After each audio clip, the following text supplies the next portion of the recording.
वचन, सत्य वचन, जीवनदायी वचन, जीवनदायी वचन। पवित्र वचन, सत्य वचन, जीवनदायी वचन, जीवनदायी वचन, जीवनदायी वचन, पवित्र वचन।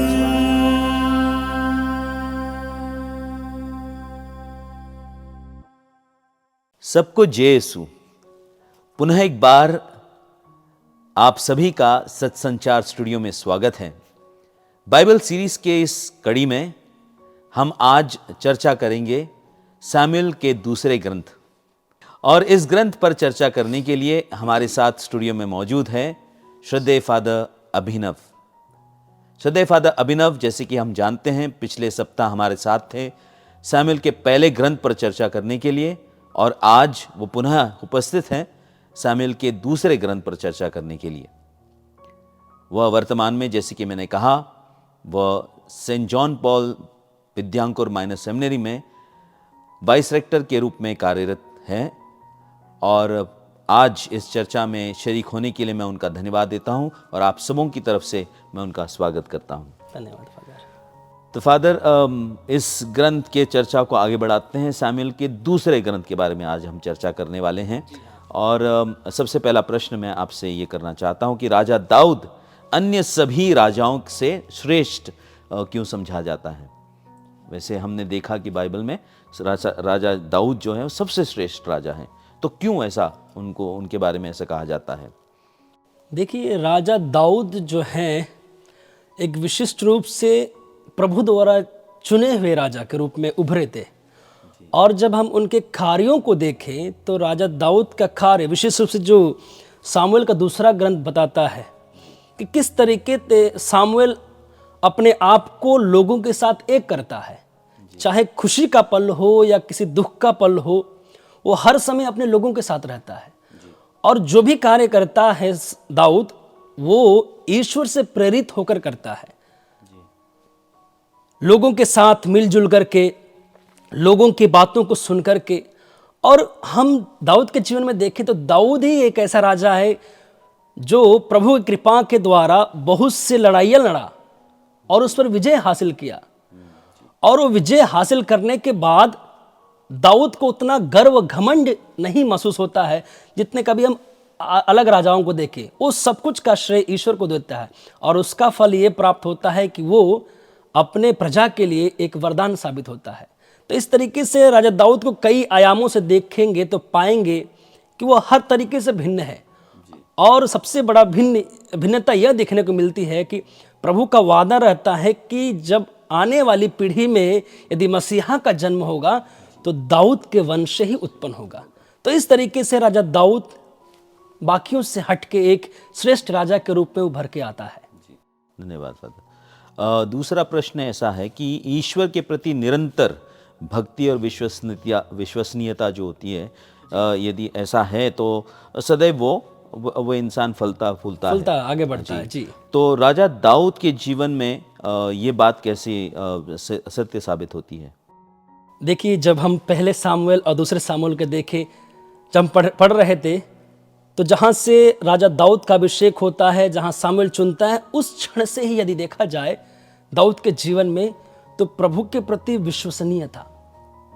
उसका अटूट विश्वास था। वो जो कुछ किया वो प्रभु के नाम से किया, और उसकी भक्ति निरंतर आगे बढ़ती रही। और वो देखा जा सकता है उसके जीवन में कि जब जब वो प्रभु के साथ था, जब जब प्रभु को अपना एकमात्र योद्धा, एकमात्र ईश्वर मान के आगे बढ़ा, उसके जीवन में कई वरदान आते हैं, उसके घरों में, उसके द्वारा प्रजा में, और प्रभु का निवास उसके साथ रहता है। यश भी प्राप्त हुआ, और राजा दाऊद यशस्वी की तरह चारों तरफ बहुत, क्या बोलते हैं अंग्रेजी में बोले, फेमस हुआ, बहुत ही यशस्वी बढ़ा उसका। तो ये बात प्रमाणित करता है और वचन प्रमाणित करता है। और शमूएल का दूसरा ग्रंथ भी फिलिस्तीयों पर अधिकार लेता है, और अन्य कई विजय जहाँ जहाँ जब जाता है वो लड़ता है, और ईश्वर उसे आशीर्वाद प्राप्त देता है। तो इस तरीके से यदि देखा जाए तो उसकी विश्वसनीयता, उसकी भक्ति जो खुद प्रभु पे प्रकट करता है उसके लिए प्रभु उसको आशीष देता है, कृपा प्रदान करता है। जी।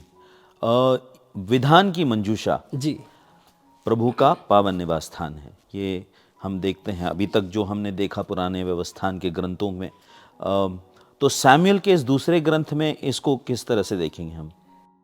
देखिए, जब विधान की मंजूषा जिस वक्त दाऊद के पास नहीं थी तो दाऊद के जीवन में उतना आशीर्वाद नहीं था, लेकिन 30,000 लोगों को दाऊद चुनता है मंजूषा लाने के लिए। जब वो विजय प्राप्त करता है और जब मंजूषा लाई जाती है तो उसका परिणाम देखने को मिलता है।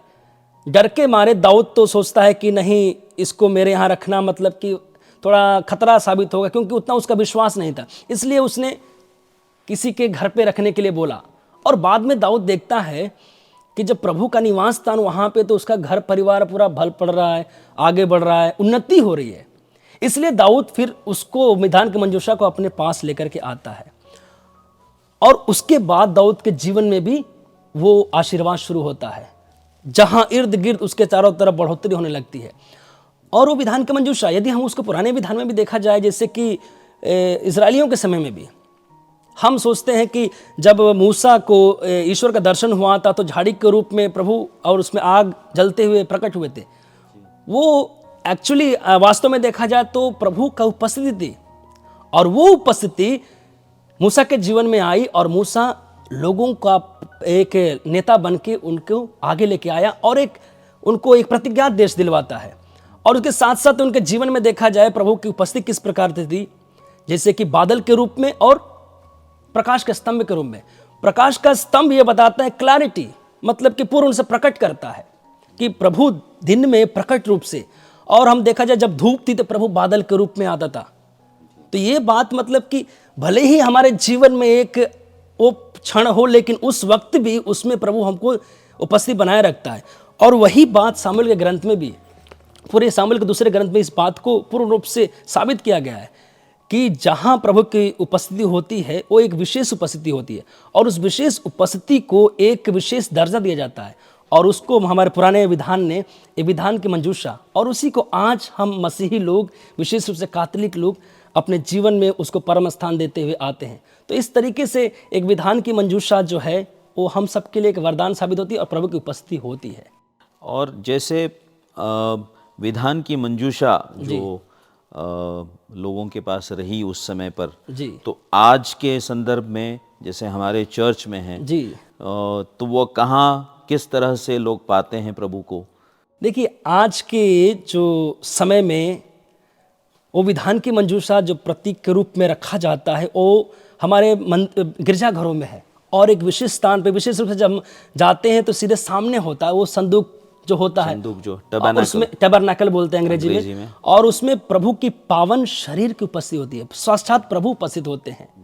और वैसे ही हमको भी दाऊद की भांति भी उसके सामने, हमको जैसे दाऊद उल्लसित होकर उसके सामने नाचा, गाया, प्रभु की स्तुति किया और उसके द्वारा प्रभु को आशीष मिली, वैसे ही हमें भी वो भक्ति दिखानी चाहिए, क्योंकि प्रभु विराजमान है।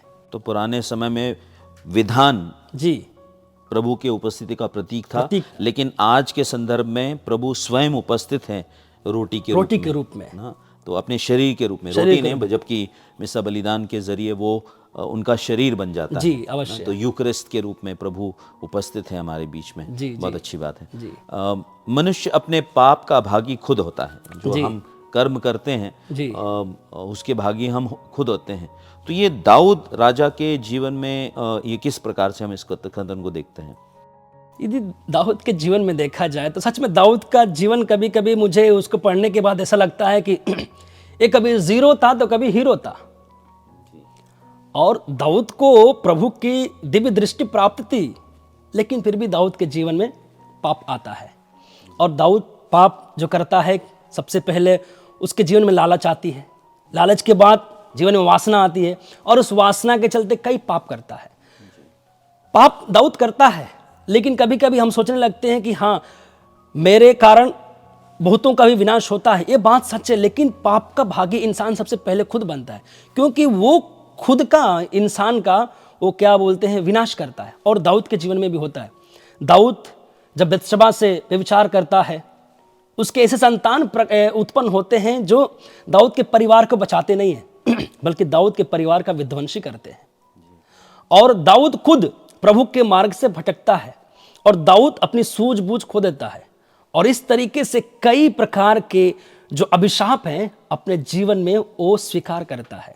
तो इस तरीके से यदि इंसान पाप करे तो पहला भागी वो खुद इंसान बनता है और उसके बाद भी उसका सुधार ना हो तो अपने पाप को छिपाने के उस कड़ी में, हाँ, जैसे कि हम कहते हैं कि एक झूठ बोलने के लिए बहुत झूठ बोलना पड़ता है। है। तो वैसे एक पाप जब होता है, जी, यदि हम सतर्क नहीं होते हैं या पश्चाताप नहीं करते तो बढ़ता जाता है। तो इसीलिए हमें चाहिए और सामुएल का दूसरा जो ग्रंथ है इस बात को पूर्ण रूप समझाता है। यदि हम इसको पढ़ेंगे तो देखेंगे एक एक लाइन जो समझाया गया है वो किस तरीके से दाऊद के जीवन में उतार चढ़ाव होता है और पाप का भागी कैसे बनता है, सब कुछ बताया गया है।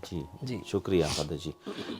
राजा दाऊद के अनेकों पाप जो उन्होंने किए, उसके बावजूद भी हम देखते हैं कि ईश्वर ने उनके वंश को आशीर्वादित किया। जैसे कि आपने कहा कि उनके वंश के जरिए ही प्रभु यीशु आए, तो ये क्यों और कैसे है ये? यदि हम इस बात को देखेंगे तो हम कई लोग सोचने लगते हैं कि वो बंदा पाप पे पाप करते गया लेकिन फिर भी उसके द्वारा ही उन्नति जीवन में आई। देखिए, इंसान और ईश्वर में फर्क तो है। इंसान भले ही जो वादा करता है मुकर जाता है, लेकिन ईश्वर ने अपना विधान स्थापित किया था और हम नए विधान में बार बार देखते हैं जब प्रभु यीशु भी कहते हैं अब्राहम का ईश्वर, याकूब का ईश्वर, इसहाक का ईश्वर, उनके साथ प्रभु ने विधान स्थापित किया था। और यदि हम इस्राएलियों के जीवन में भी देखें तो प्रभु ने वादा किया कि तुमको प्रतिज्ञात देश दूंगा, उनको दिया, पूरा किया। वैसे ही दाऊद के जीवन में भी दाऊद पाप पे पाप करता गया लेकिन पश्चाताप किया उसने। लेकिन प्रभु ने जो वादा, ईश्वर ने जो वादा किया था अपने लोगों से कि मैं तुम्हारे क्या बोलते वंश से ही एक मसीह उत्पन्न करूंगा और तुम्हारा वंश बढ़ता रहेगा, तो दाऊद की वजह से लोग अभिशापित नहीं होते हैं, आशीर्वाद, क्योंकि ये ईश्वर का असीम प्रेम है। हाँ, दाऊद का जो व्यक्तिगत रूप से पाप था उसका परिणाम यह हुआ कि दाऊद ने ईश्वर का मंदिर बनाना शुरू किया लेकिन पूरा नहीं किया। तो दाऊद का हश्र दूसरा ही होता है, लेकिन उसके द्वारा जो ईश्वर ने अपना विधान स्थापित किया लोगों के साथ कभी बदलता नहीं है, इसलिए आशीर्वादित होता है। जो मुक्ति विधान स्थापित किया, इसलिए ईश्वर की असीम कृपा है जो लोगों को आशीर्वादित करते हैं। ये ना कि व्यक्तिगत जीवन दूसरों के लिए जो विधान का जो विधान स्थापित किया गया वो प्रभावित होता है। मुक्ति योजना salvific plan, salvation plan of God, जी, तो वो डिस्टर्ब नहीं होता, वो डिस्टर्ब, क्योंकि ये ईश्वर द्वारा बनाई गई और ईश्वर कभी मुकरता नहीं है। जी, ईश्वर जो कहता है उसे पूरा करता है। जी। प्रभु यीशु कहते हैं कि एक सच्चा पश्चातापी के लिए स्वर्ग में अधिक आनंद मनाया जाता है, वो तो प्रभु ने कहा है। तो सामुएल का दूसरा ग्रंथ इस कथन को किस प्रकार से प्रमाणित करता है? देखिए, सामुएल का दूसरा ग्रंथ विशेष रूप से जब पढ़ रहा था तो मुझे ये हुआ कि इसमें दाऊदी एक ऐसा कैरेक्टर है जिसे हमें बार बार पढ़ना चाहिए। और दाऊद का कैरेक्टर, यदि उसका चरित्र हम पढ़ेंगे तो उससे बहुत कुछ सीख मिलती है। और जैसे प्रभु यीशु ने खुद कहा है, ऐसे ही दाऊद के जीवन में भी दाऊद ने पाप किया, पाप पे पाप किया, लेकिन पूर्ण रूप से पश्चाताप भी किया।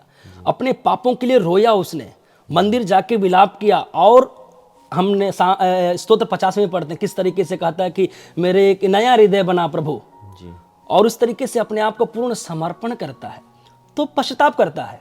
और पश्चाताप जब करता है तो प्रभु उसके पापों को याद नहीं करता है, बल्कि उसे सुदृढ़ बनाता है कि हाँ, तुम एक सुयोग्य सेवक के रूप में जैसे हो आगे बढ़ो और मैं तुम्हारे द्वारा तुम्हारे वंशजों को आशीर्वाद प्रदान करूंगा। और जब प्रभु आशीर्वाद देता है किसी व्यक्ति के द्वारा, मतलब स्वर्ग में उसका जो उसकी आवाज़ पहुंचती है तो दूत, संत, स्वर्गदूत सभी आनंद मनाते हैं। तो ये बात प्रमाणित होती है पुराने विधान से ही, और उसी को शायद प्रभु ये देखते हुए कहते हैं कि जब व्यक्ति सचमुच में पश्चाताप करता है तो स्वर्गराज में आनंद स्वर्गदूत मनाते हैं। तो दाऊद अपने जीवन के द्वारा इस बात को साबित करता है कि पश्चाताप जब करूंगा दिल से तो प्रभु खुश होगा, और जब प्रभु खुश होता है तो फिर से आशीर्वादित करता है और हमारे पापों को ढक देता है। जी, शुक्रिया फादर जी। हम देखते हैं कि ये अनुभव भी है सबका, जी समाज में हम लोग रहते हैं, ये संसार में हम देखते हैं कि एक अच्छे व्यक्ति के कर्मों से बहुतों का भी उद्धार होता है, जी लेकिन एक बुरे व्यक्ति के कर्मों से, बुरे कर्मों से बहुतों का पतन भी होता है। तो ये दोनों बातें हम इस ग्रंथ में कैसे देखते हैं, शामिल के दूसरे ग्रंथ में? देखिए, दाऊद के जीवन में तो साफ झलकता ही झलकता है जी कि दाऊद एक अच्छा व्यक्ति था, जी जब अच्छा कार्य किया। और इसमें कई जो 24-25 अध्याय हैं इसमें, उन सब में इन बातों को दर्शाया गया है कि जब जब दाऊद ने अच्छा कार्य किया उसका परिणाम लोगों को प्राप्त हुआ, जी लेकिन जब दाऊद बुरा कार्य किया उसका भी प्रभाव लोगों में पड़ता है। जैसे कि हम देखते हैं अध्याय 24 में, जब वो जनगणना करना होता है, वो शैतान से प्रेरित होकर के दाऊद अपने कि मैं कर सकता हूं, अपने आप को प्रदर्शित करता है कि मैं कर सकता हूं, ईश्वर का आज्ञा का उल्लंघन किया, क्योंकि ईश्वर ने नहीं चाहा। और क्या करा था? जनगणना कराता है, अपने आप को अधिक बुद्धिमान समझने लगा। और उसका प्रकोप क्या होता है? प्रभु उसके सामने 3 चुनाव रखने के लिए बोलते हैं कि इतने साल का तुम्हारे क्या बोलते हैं अकाल पड़ेगा, फिर कुछ और रखते हैं, और लास्ट में प्रभु रखते हैं कि 3 दिन के लिए वहां पे अकाल पड़ेगा। तो दाऊद असमंजस में पड़ता कि करें तो क्या करें, गलती तो मैंने कर दिया। तो एक व्यक्ति का गलती का जो भागी सभी लोगों को प्राप्त हुआ, सभी लोग उसके गलती का परिणाम भुगते। तो अच्छा कार्य करे तो वाकई में, क्योंकि वो राजा था पहली बात, जी और विशेष में चुने हुए लोगों के लिए होता है। अगर चुने हुए लोग अच्छे कार्य करते हैं तो उसका जो परिणाम होता है सारे लोगों को होता है, और बुरे करते हैं तो उसका भी दुष्परिणाम होता है। तो ये दाऊद और ये उसके पुत्रों का भी, जो व्यक्तिगत रूप से था दाऊद के पुत्रों का भी, ये बात लोगों पर ये उभरती है। जी धन्यवाद फादर जी। जीवन में हम लोग कभी कभी समझौता कर लेते हैं जी। और विशेष करके प्रॉक्सिमेट जॉय या क्षणिक खुशी की जी, क्षण भर के खुशी के लिए जी जी परंतु जो सत्य पर आधारित जीवन होता है बहुतों को आशीर्वादित करता है। इस कथन को हम लोग किस प्रकार से देखते हैं इस ग्रंथ में? देखिए, यदि हम दूसरों को खुश करने लगे, कुछ कुछ कार्य बहुत कुछ होता है कि हम दूसरों को खुश करने के लिए करने लगते हैं जी, और इंसान के चरित्र में भी होता है, नेचर में भी होता है जी, और दाऊद के जीवन में भी था। जी, जो कार्य किया लोग उसका वाहवाही करने लगे, जी, और इस तरीके से वो क्या डिविएट बोलते हैं अंग्रेजी में, जब ये से कर्म करते हैं तो हम अपने मार्ग से क्या होते हैं, भटक जाते हैं, विचलित हो जाते हैं। और दाऊद ने किया जी, अपने जीवन में। लेकिन इसी बात को यदि देखा जाए कि जो व्यक्ति सत्य के रास्ते पर चलता है, सत्य पर जीवन आधारित करता है, जैसे कि मूसा जी, सत्य पर आधारित जीवन जिया, जॉन द बैप्टिस्ट नए विधान में देखते हैं, सत्य बोला, उसने दूसरों को खुश नहीं किया, उसका हश्र ये हुआ कि उसको मारा गया। लेकिन इसका मतलब ये नहीं कि वो लोगों को बाद में खुशी नहीं देता। आज भी उस बात को आगमन काल में हम उसकी बातों को याद करते, पश्चाताप करो, और प्रभु के आने आगमन की तैयारी कर रहे हैं। और प्रभु यीशु वो समझौता नहीं किया, प्रभु यीशु ने वो किसी क्षणिक खुशी के लिए अपने आप को किसी के साथ समझौता नहीं किया, बल्कि जो बात थी प्रभु ने कहा, और उसका परिणाम ये हुआ कि क्रूस पर बलिदान चढ़ाया गया। लेकिन वहां पे वो खत्म नहीं होता है, वो जीवन के लिए एक नया रूप देता है। लेकिन जो व्यक्ति समझौता करता है और क्षणिक खुशी के लिए अपने आप को दूसरों के हाथों में देता है, वो दूसरों के लिए आशीर्वाद का कारण नहीं बनता है, बस दूसरों को खुश करने में लगा रहता है।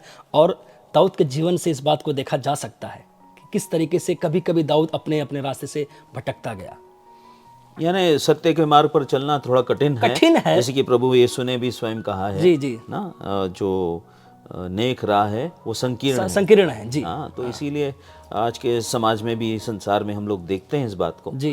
जो सत्य पर चलता है उसे बहुत तकलीफ उठानी पड़ती है, लेकिन जो सिद्धांत पर चलता है वो, लेकिन बाद में चलकर उसका फल उसको प्राप्त। लोग उसके बारे में बोलते रहते हैं, जो सत्य पर चलता है बहुत लोग उसके बारे में बहुत उल्टा पुल्टा बोलेंगे, लेकिन घबराना नहीं है जी। जो सत्य है वो सत्य है, जो झूठ है वो झूठ है। ठीक फादर जी, अगला प्रश्न ऐसा है कि इंसान को सिर्फ अपने बुद्धि जी, अपने सामर्थ्य पर, अपने बल पर या जो भी है अपने आप पर घमंड नहीं करना चाहिए या उसी पर निर्भर नहीं होना चाहिए, बल्कि इन सब को रखते हुए हमें चाहिए कि हम ईश्वर पर निर्भर रहें।